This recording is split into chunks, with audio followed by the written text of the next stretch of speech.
This is CBS 5 News, telling it like it is. 5:53, welcome back. Valentine's Day is next week, and this morning we're talking about how to heal a broken heart. No, not for the lovelorn and lonely. We're talking about how someone has a heart attack every 25 seconds. It's a disturbing statistic, but heart disease is literally a broken heart. It is a serious problem, and this morning we're live with Dr. Donese Worden.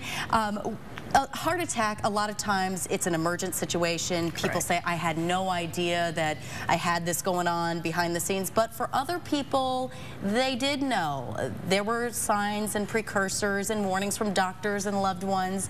And maybe you have a spouse at home that you've been pushing to get a little bit healthier. So Dr. Donese is in this morning. You're a doctor, but also an ND. I'm a naturopathic medical doctor, so I'm licensed in both systems of medicine. And so you can kind of speak to our viewers out there who are like, I know I got a problem, but how do you take charge of that to show your loved one that you care enough about them to take your heart health seriously? Exactly. Well, the first step is taking care of themselves. If you're eating healthy and doing the right things in your home, and you're the one cooking especially, then everyone else is going to be eating what you're cooking. So if you're putting the olive oil on, you're doing these things, maybe sneaking in at first, and once some people start feeling better, they have more energy, they're feeling better, then they get on the health kick.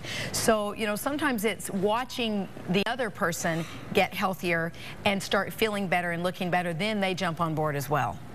Do you think that heart disease is 100% preventable?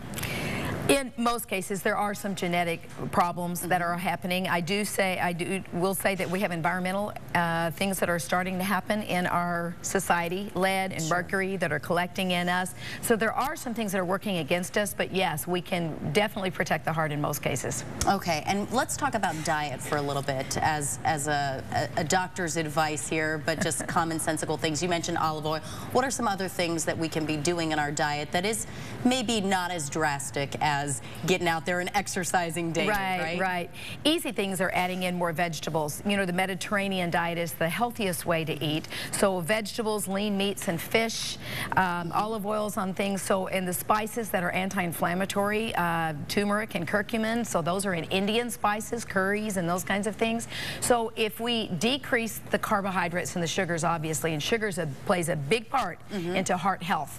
So decreasing the sugars, increasing those vegetables, just something as easy as that makes a big difference. Here's something also very easy that you can get your loved one to sign up for. More sex. That's exactly right. In fact, elderly men who have the highest testosterone have a 30% decreased mortality in cardiovascular events in men. That's just in men. We've done studies in women as well. So absolutely great form of exercise, and it specifically works on the heart, both on an emotional level and a physical level. Embrace that for this Valentine's Day with your sweetie. Dr. Donese Worden, thank you so much for being live with us this morning. She's working on a special that's going to be on PBS soon. We put a link to CBS5az.com if you'd like more details. Sign us up, right, Paul? Yeah.